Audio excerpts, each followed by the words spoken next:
The demand. The galaxy was silent when the message came. It was not a request, not a discussion, but a command. The Galactic Council, made of dozens of proud alien empires, broadcast their ultimatum across every star system. The words repeated, in hundreds of languages, but the meaning was the same everywhere. Earth will kneel or Earth will burn. Billions of humans froze as the words reached their colonies, their ships, their homes, on Earth itself. Crowds gathered in cities as the broadcast played on giant screens. Some stared in fear, some in disbelief, but most clenched their fists in anger. They had heard of the Council's arrogance before, but now the threat was aimed directly at them in the Galactic Council chamber.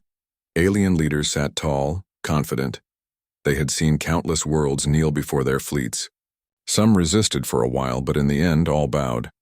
The Council believed Earth would be no different. To them, humanity was still young, still weak, still unfit to stand among the stars. The demand was simple. Surrender your freedom. Pay tribute in resources and soldiers and accept alien rule. Refuse and every colony, every ship, every planet under human control would be destroyed. The aliens laughed among themselves as the message was sent, certain of the outcome. But on Earth, the leaders were not laughing.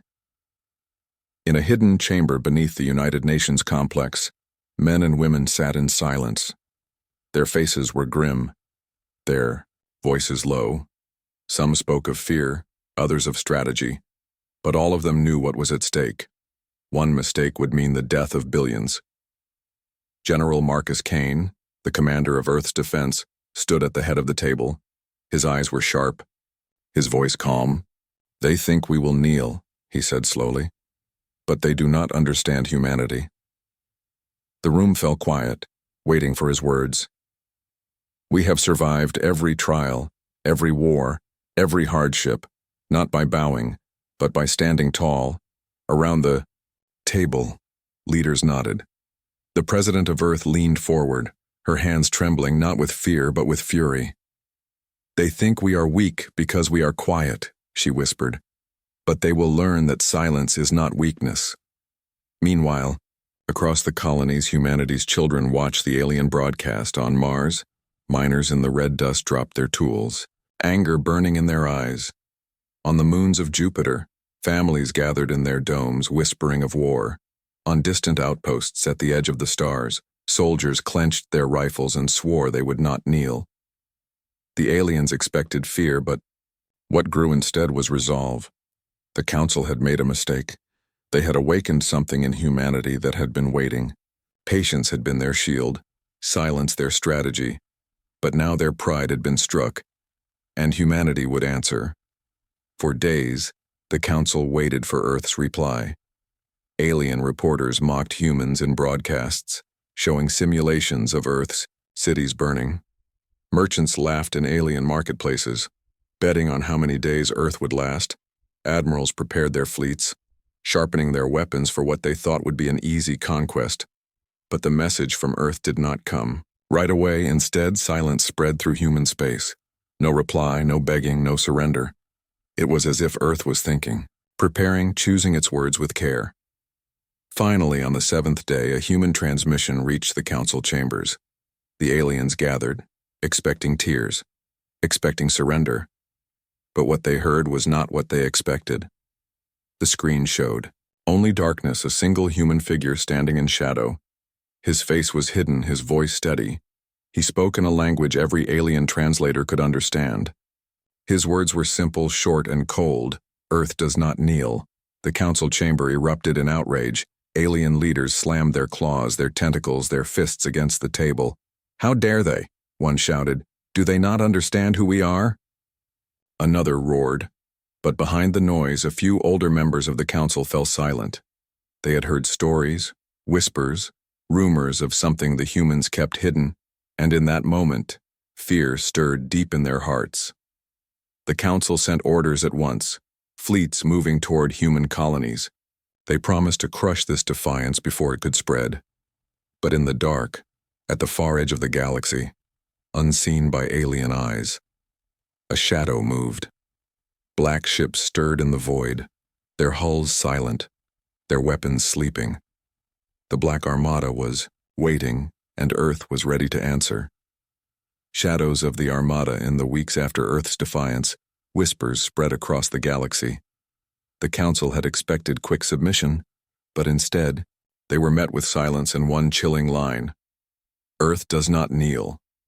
It was a message that echoed far beyond human space. Aliens across star systems whispered about it in fear, while others mocked it as human arrogance. But there was another whisper too, older and darker, about something hidden in the shadows. It was called many names by different tongues: the Dark Fleet, the Silent Hunters, the Black Armada. No one knew if it was real or a human myth, but the very mention made even seasoned alien captains uneasy. They said these ships had no banners, no signatures, and no mercy. Some claimed they were built in secret yards hidden deep in asteroid fields. Others swore they had seen black hulls drifting silently at the edges of star systems. Waiting like predators, the Galactic Council dismissed the rumors as nonsense. "Stories to frighten children," sneered High Chancellor Valen, his golden scales glinting under the chamber lights. He raised his claws high, declaring to his peers, "Humans are clever liars, nothing more. There is no Black Armada." The chamber roared in agreement, but behind the noise, several alien leaders stayed silent, for they had heard things, seen things, that haunted their memories. In the outer colonies of the Council, alien soldiers laughed as they trained. "Humans, weak, soft. They hide behind words because they have no strength," one officer barked. Young recruits joined in, mocking Earth's defiance. But the older veterans said nothing. Some of them had fought humans before. Small border skirmishes, trade disputes, accidental clashes. They remembered battles that should have been easy. But the humans never fought like other species. They adapted, they endured, they struck back harder every time, and always they kept secrets. On the colony world of Myrick, alien merchants huddled in their taverns, trading rumors for coins. One whispered he had seen a human convoy vanish into empty space. Another swore he had followed human ships into a nebula and never saw them come out. "Ghosts," he hissed. "Ships that eat fleets and leave nothing behind." The others laughed nervously, but none dared to speak too loud. Meanwhile, in human space, the silence continued. Earth sent no public messages, no threats, no promises. It was as if the planet had gone still, holding its breath. But behind closed doors, preparations were underway. Factories thundered day and night, building weapons, armor, and ships. Colonies funneled resources toward something unseen. And across the void, encrypted signals pulsed, orders being passed in silence. General Marcus Kane stood in a war room deep beneath Earth, watching star maps flicker before him. Dots of light showed alien fleets moving, massing, preparing to strike. He clenched his fists, his eyes cold. "They are coming," he said. Beside him, Admiral Reyes, commander of the hidden armada, gave a thin smile. "Let them," she whispered. "They will see what has been waiting for them." But still, outside of Earth's secret councils, the galaxy mocked. Alien broadcasters laughed on interstellar screens. "Look!" Humans dare to challenge the council, yet they hide in silence. They showed cartoons of humans crawling, of Earth burning. Crowds of aliens jeered and bet credits on when the humans would finally beg, yet not everyone laughed. On a distant, mining world, an old alien mercenary told stories to frightened recruits. "I saw them once," he rasped, scars crossing his face. "Not the humans, no, their ships." He leaned closer, his voice dropping. "Black as the void, silent as death, moving where no ship should be." The recruits laughed nervously, but unease flickered in their eyes.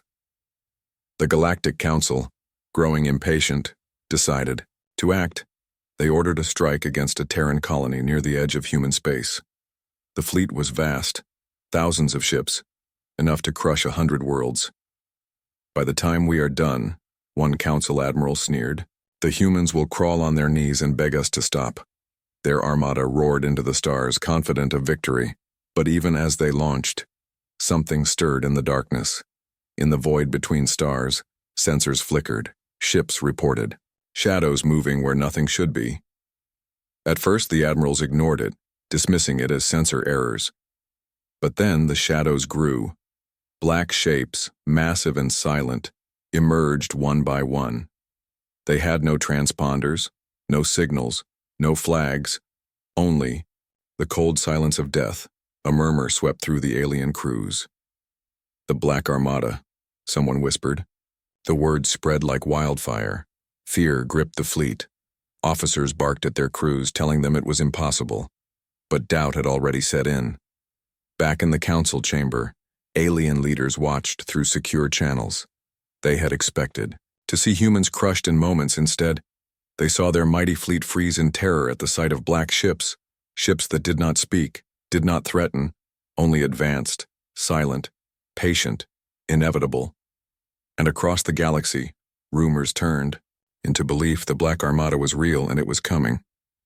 The first blow, the alien fleet drifted above the Terran colony of Arith, its thousands of warships blotting out the stars. The Council's admirals stood tall on their command bridges, certain of victory. "This will be quick," Admiral Venar hissed, his fangs gleaming as he looked down at the green and blue colony world below. "Burn their homes, crush their defenses, and broadcast their screams across the galaxy." Alien crews roared with approval, weapons powering up, shields humming. The order was given and the fleet prepared to fire. The people of Arith watched from the surface, staring in terror as the skies darkened with alien warships. Parents pulled their children close. Soldiers raised rifles that could do little against capital ships. Everyone waited for the fire to fall, but then something happened. The alien targeting systems flickered. Sensors screamed warnings. Shadows moved where no ships had been seconds before. Dark shapes slid out of the void, silent and vast. At first, the aliens thought it was a trick of light, but then the shadows lit with fire. Black ships appeared, hulking war machines with hulls darker than space itself. They bore no emblems, no markings, only endless armor that swallowed light. The Black Armada had arrived. Panic spread across the alien fleet, unidentified contacts. One shouted, "Too many, too close." Another screamed. Alarms blared across command bridges, but it was too late. The first volley came without warning. Lances of light cut through the void, tearing alien cruisers apart in seconds. The Black Armada fired in perfect silence, no threats, no boasts, no mercy. Alien shields cracked like glass. Ships split open as human weapons carved them into wreckage. Arith's skies burned, but not with human homes. It was alien ships falling like meteors, breaking apart in fire. On the colony surface, humans stared in awe. They had expected death, but instead they saw salvation. Children cheered as alien wreckage rained into the atmosphere. Soldiers dropped their rifles and laughed in disbelief. "They came. The Armada came," whispered one miner, tears in his eyes. In the Council fleet, chaos reigned. Admiral Venar roared for his ships to return fire. Cannons thundered, missiles streaked, beams of plasma ripped across space. But the Black Armada did not meet them. Head-on instead, they moved with terrifying precision, vanishing into cloaked shadows, reappearing at deadly angles. Human ships struck like wolves tearing apart a herd, coordinated, merciless, unstoppable. One alien cruiser fired a full barrage into the darkness, hitting nothing. Seconds later, a black destroyer slid from the void behind it and unleashed fire into its engines. The ship erupted in flames, spinning helplessly before shattering into debris. Every alien soldier who saw it trembled, whispering the same words. "The Black Armada. It's real." Admiral Reyes, standing on the bridge of the flagship Erebus, watched the battle unfold with steady eyes. Her crew moved with calm efficiency, voices low but sharp. "They are breaking formation, Admiral," her officer reported. "Good," she said coldly. "Let them scatter. Fear does the work for us." Her voice carried across the fleet. "Target their flagships. Leave no survivors. Let the Council know we are not prey. We are the hunters." The Armada obeyed. Human torpedoes split alien carriers. Railguns tore through command ships. Every shot was precise, every strike final. It was not a battle. It was an execution. Hours later, What had been the Council's Pride fleet was nothing but burning wreckage. Thousands of ships reduced to drifting hulks and scattered corpses. Only a handful of survivors fled, engines screaming as they jumped into hyperspace. But even in their escape, the sight burned into their minds, the endless black ships of humanity, silent and unyielding. On Aerith, the humans wept, not from sorrow but from relief. They had lived to see another sunrise. The Black Armada did not land, did not take glory. They stayed above, silent protectors, watching the skies. To the colonists, it felt like gods had come to their rescue, and in a way they had. The council chamber fell into chaos when news arrived. The mighty fleet they had sent, destroyed. The admirals who had sworn easy victory, dead. Alien leaders screamed at one, another fear breaking their unity. "How is this possible?" shouted one. "They were supposed to be weak," cried another. But none had an answer. Only the oldest among them spoke in hushed tones. "I warned you. Earth does not fight like others," he whispered. "They build in silence. They wait. And when they strike to end wars." The council tried to keep the truth hidden, but rumors spread faster than fire. Merchants carried tales of the massacre across space. Soldiers deserted. Colonies whispered in fear. Everywhere the same words echoed. The Black Armada is real. And for the first time in centuries the galaxy trembled, not at the power of the Council, but at the fury of humanity. Fear in the stars. The Battle of Aerith was over, but its echoes traveled faster than light. The Council's mighty fleet, thousands of warships, was reduced to wreckage. The survivors, broken and trembling, carried the story wherever they fled. And soon the galaxy could speak of nothing else. Merchants in busy markets leaned close to whisper. "They destroyed everything." "In minutes," one said, his voice shaking. "I saw the wrecks myself. Ships split apart, bodies drifting." Another swore. Some laughed nervously, claiming it was impossible. But the fear in the eyes of the survivors silenced their doubts. In the barracks of alien soldiers, recruits asked questions their commanders could not answer. "Is it true? Did the humans really crush the Council fleet?" The officers shouted at them to stay silent, but whispers spread through every corridor. Veterans who had once mocked humans now spoke with low voices and dark expressions. "They fight like no one else," a scarred soldier muttered. "They don't just win, they erase." The Council tried to cover up the truth. Broadcasts declared the battle a minor setback. Propaganda screens showed images of alien ships flying proudly, pretending victory was close, but the galaxy was not. Blind, too many had seen the wrecks, too many had spoken to the survivors, and rumors always traveled faster than lies soon. The name of Earth was carried like a storm across the stars. In gambling dens, the odds on Earth's survival changed overnight. Where once aliens bet on how quickly humans would surrender, now they bet on how far humanity would march. Some even wagered that the Council itself would kneel. And for the first time, laughter was not at the humans, but at the arrogance of the Council. In quiet temples, priests whispered of omens. They told stories of a species forged in fire, who hid their power until the time of judgment.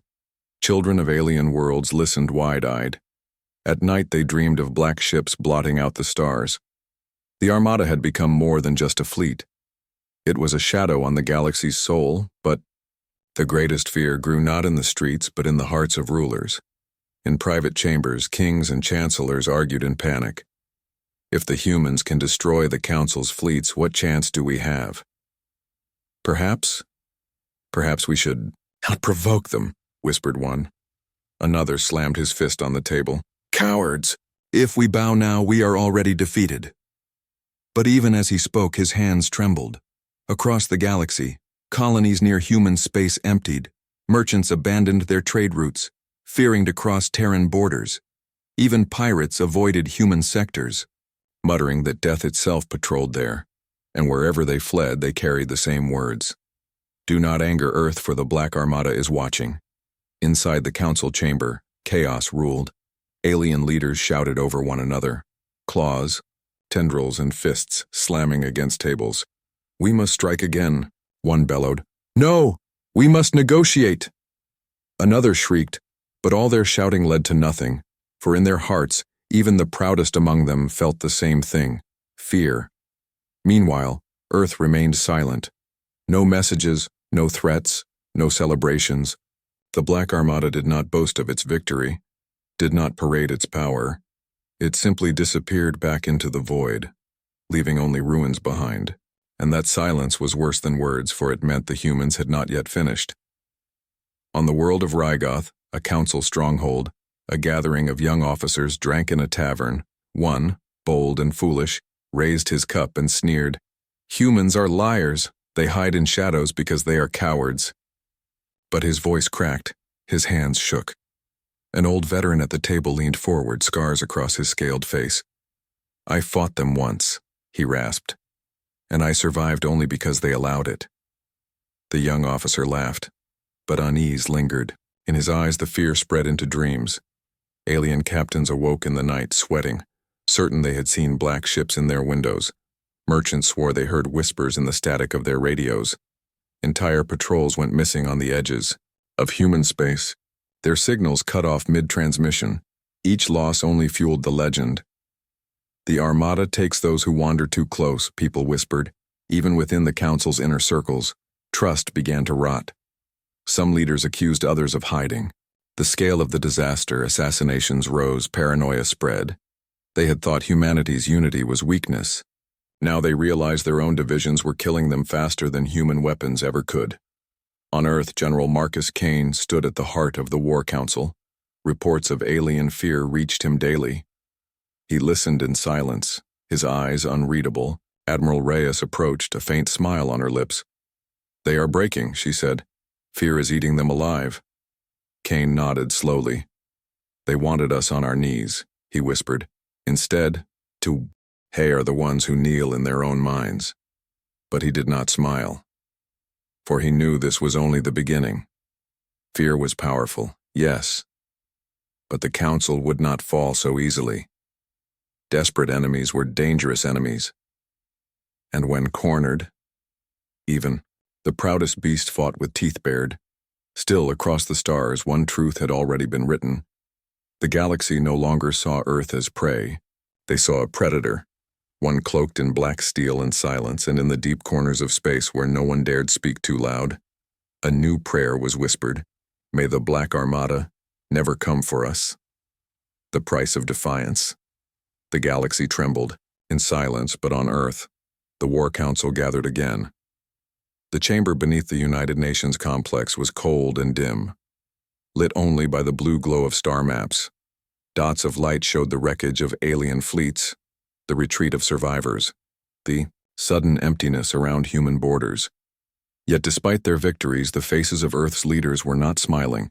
General Marcus Kane stood at the head of the table, his posture like iron. Admiral Reyes sat beside him, her sharp eyes fixed on the star map. Across from them, the President of Earth leaned forward, her expression weary but fierce. Around them sat scientists, diplomats, generals, and governors from across the colonies. Together they faced the question that had haunted humanity since the Armada's return.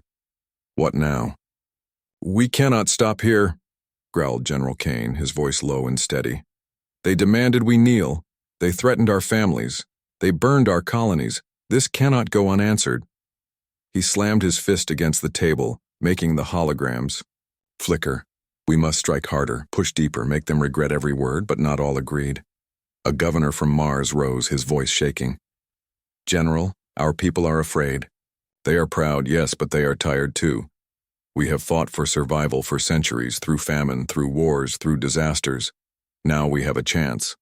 Not for endless war, but for peace." He spread his hands, pleading, "Let the galaxy fear us enough to leave us alone and let us live." The chamber murmured with debate. Some nodded at his words, others shook their heads. Admiral Reyes's lips curled into a thin smile. "Peace?" she said coldly. "Do you think they will forget so quickly? Fear does not last forever. If we stop now, they will rebuild, and when they return, they will not underestimate us again. They will come with fire and vengeance." A diplomat from Europa spoke, his voice calm but firm. "We risk becoming the very monsters they fear. If we destroy too much, if we crush too hard, the galaxy will unite against us. We will not face one council. We will face them all. He turned to Kane, his eyes burning. We must be careful, General. Revenge feels good in the heart, but it builds graves in the soil. Kane's jaw tightened. For the first time, doubt flickered in his stern eyes. The President of Earth raised her hand, silencing the room. Her voice was quiet, but carried weight. The galaxy has given us no choice but to rise, she said. But we must decide what kind of empire we will be. Will we be protectors or conquerors? The words hung heavy in the chamber. Around the table, leaders shifted uncomfortably. No one wanted to say it, but all of them thought the same thing. Earth was no longer just a planet. It was becoming a power that could shape. The galaxy far above Earth, in the hidden docks where the Black Armada rested, crews worked in silence. The ships loomed like sleeping giants, their black hulls gleaming under dim lights. Soldiers walked the corridors with a strange weight in their steps. They were heroes to their people, monsters to the galaxy, and many of them asked themselves how far would they go. In a quiet corner of the dock, two young pilots spoke in hushed tones. "Do you think we'll keep fighting?" One asked, staring out at the endless fleet. The other shook his head, his eyes troubled. "We've already shown them our strength. If we go further, we're not defending anymore. We're invading." His friend was silent, for in his heart, he knew that line had already begun to blur. Back in the War Council, the debate raged on. Some demanded vengeance, others begged for restraint. Every voice carried passion, fear, anger, hope. At last, all eyes turned to General Kane. He stood, tall, his face carved from stone, and when he spoke, his voice was like thunder. "They wanted us broken, they wanted us on our knees, but we are still standing stronger than ever. If we stop now, they will never forgive us. If we strike harder, they will never forget us. This is the price of defiance." He looked around the chamber, his gaze piercing every leader present. "Our choice is simple. Bend the galaxy's will to respect us, or wait for the day it unites to destroy us." The room fell into silence. No one spoke, for every word seemed too small.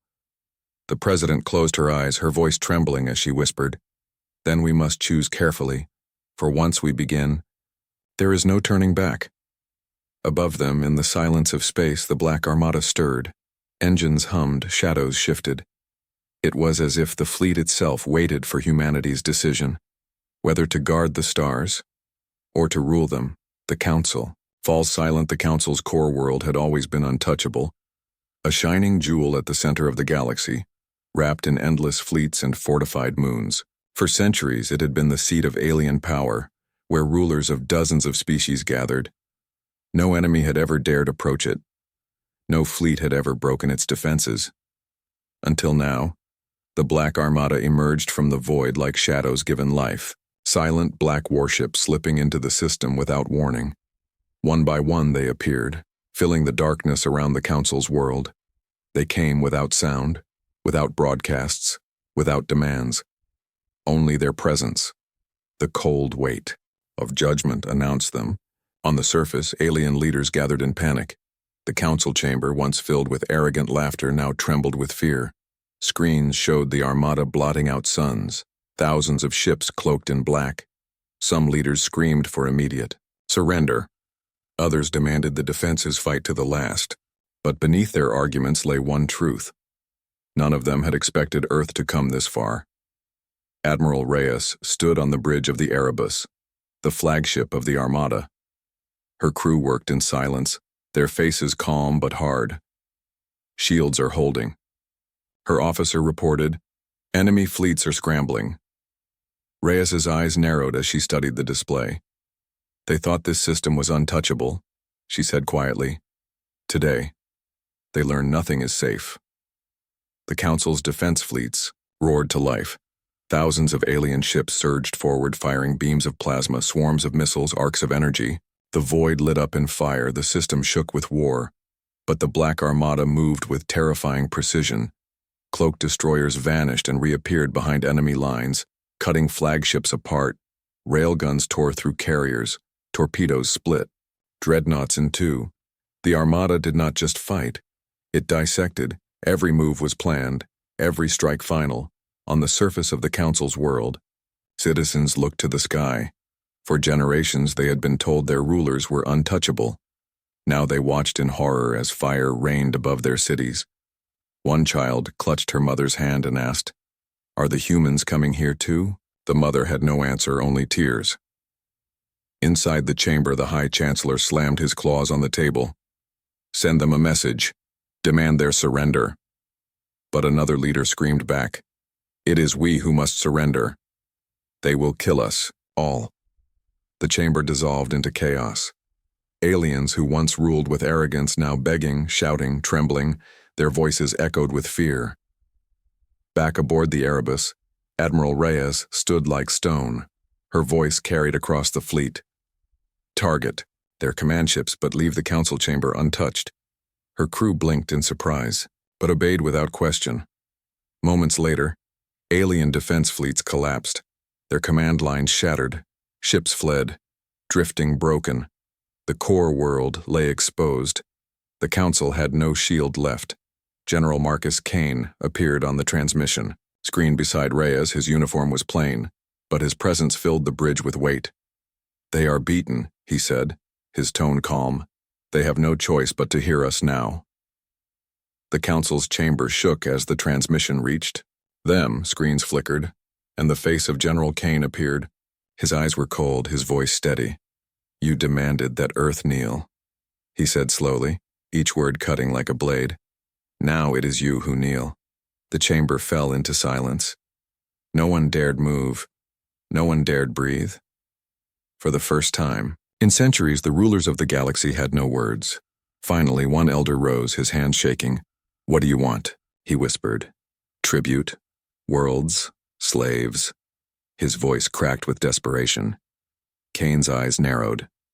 "Respect," he said, his voice a thunder in their ears. "You will never again threaten Earth. You will never again demand our chains. We do not bow. We do not beg. We do not kneel." His words echoed across the chamber. The council, once so proud, stared in silence. Their fleets were broken, their defenses shattered, and now they stood powerless before humanity. Admiral Reyes's voice cut in, cold and sharp. "You may call this mercy. We could have burned your cities, broken your world, erased your names, but instead, we leave you with one command. Remember this day. Remember who you tried to break, and who broke you instead." The transmission ended. The chamber was left in stunned silence. No one laughed. No one argued. No one even whispered. For the council, the galaxy's throne, had fallen silent. Above their skies, the Black Armada hung. Like shadows of death, it did not celebrate, it did not boast. It simply waited, a reminder that humanity was watching, and every alien heart in the galaxy understood. Earth had risen. The age of Terran weakness was gone. The age of Terran power had begun. Legacy of the Black Armada. The Council's world no longer echoed with arrogance. Its chambers were quiet, its leaders broken. No fleet dared rise against the humans. No commander spoke of conquest again. The silence of the Council was not just the silence of defeat. It was the silence of fear. Across the galaxy, whispers carried like fire in the dark. On trading ships, in military barracks, in markets and temples, everyone spoke of the same thing. The day the stars turned black. The day humanity's armada came. Children pressed their faces to windows at night, imagining they saw dark shapes moving across the stars. Merchants made detours of weeks just to avoid human space. And pirates who once preyed on Terran ships now avoided them like a curse. In the Council's defeated colonies, fear gave way to reverence. Aliens who had once spat at humans now lowered their heads. In respect, some even carved crude statues of black warships, leaving offerings at their bases as if to appease the gods of war. For the galaxy, humanity was no longer just another species. They had become a shadow, a force, a legend. Yet on Earth, there was no celebration. In the quiet halls of the War Council, leaders spoke in low voices. The president stood before her generals, her face lined with exhaustion. "We have won," she said softly. "But what kind of victory is this?" General Kane stood at her side, his eyes sharp as ever. "They will not threaten us again," he said. They know now the price of raising their hand against Earth. But his voice carried no triumph, only weight, for even he knew the galaxies. Fear was a double-edged sword. Admiral Reyes, cold and steady, offered no apology. They demanded our kneeling, we answered. Now the galaxy knows we do not break. Her words were iron, but in the silence that followed, even she did not smile. In the docks above Earth, the Black Armada rested once again. Its black hulls gleamed under faint lights. Workers moved quietly, almost reverently, as if afraid to disturb the ships. Pilots walked the decks with haunted eyes. They had seen what no one else had seen. Galaxies of fire, fleets torn apart, worlds trembling. They carried both pride and guilt in their hearts. One young soldier sat in his bunk, staring at his hands. "They call us heroes," he whispered to his comrade. The other shook his head. "No, not heroes," he said, his voice heavy. "To them we are monsters, and maybe that's what kept us alive."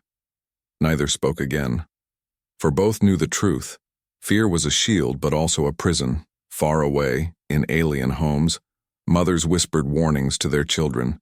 "Do not stray too close to Terran space," they said, "for the humans watch from the dark."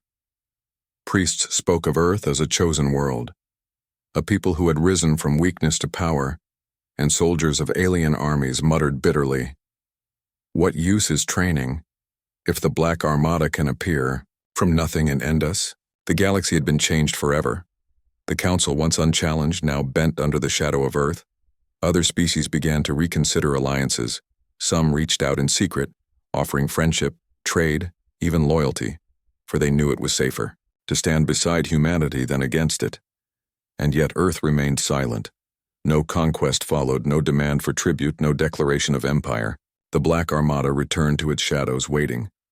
Its very stillness was more terrifying than war, for no one knew when it might rise again. In time, a legend was born. It was said that the humans had built their ships not for conquest, but for survival. That they had hidden their power until the moment the galaxy tried to break them, and that when they were forced to rise, they rose with such fury that even empires trembled. On distant worlds, alien children asked, "Will the Black Armada come for us?" And the answer was always whispered the same way, "Not if we leave Earth in peace." Back on Earth, General Kane walked the quiet halls of the fleet yards. He paused before the massive hull of the Erebus, its black steel reflecting no light. He placed a hand on the cold metal and whispered, "You were built to defend, you were built to remind them, and you will wait until the day you are needed again." Above him the Armada slept, silent giants in the void, no banners, no boasts, no sound, only the promise of what they had already proven, that Earth does not kneel, that silence is not weakness, and that the shadows of the Black Armada will forever haunt the stars.